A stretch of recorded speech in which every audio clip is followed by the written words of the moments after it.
বিসমিল্লাহির রহমানির রহিম। আজ 25 সেপ্টেম্বর 2024 রোজ বুধবার সন্ধ্যা 7টা থেকে রাত 9টা পর্যন্ত দীর্ঘ আড়াই ঘন্টার রুদ্ধকর যৌথ বাহিনীর অভিযানে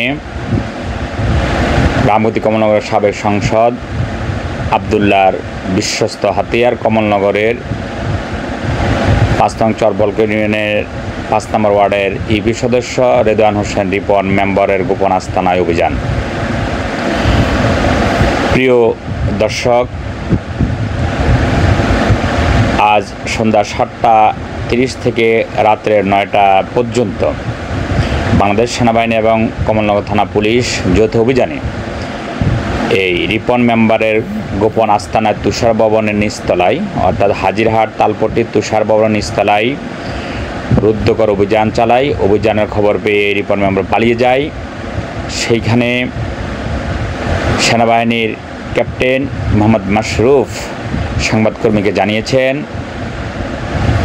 যে এই রুদ্ধকর অভিযানে রিপন মেম্বারের আস্তানায় 1.5 কেজি গাঁজা, 1 বালতি ব্যবহারকৃত কন্ডম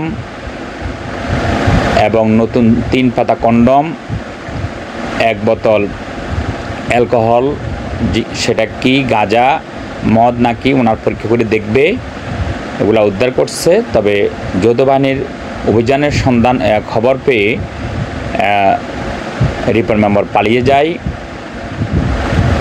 তো এই যে 1 বালতি ব্যবহারকৃত কন্ডম পেয়েছে বা অনেকগুলা ব্যবহারকৃত কন্ডম পেয়েছে, না জানিয়ে গোপন আস্তানায় কত মা বোনের ইজ্জত লুণ্ঠিত হয়েছে। আসলে রিপন মেম্বার এবার সম্রাট, এটা আমরা বিভিন্নভাবে জানতে পারি, কিন্তু মুখ খোলার মতো কোনো সাহস আমাদের কারোই ছিল না এবং সঠিকভাবে তাকে ধরা যেত না। যেভাবে হোক যৌথ বাহিনী গোপন আস্তানা গোপন সংবাদ ভিত্তিতে তার আজকে এই গোপন অভিযানের কারণে তার মুখে উন্মোচিত হলো।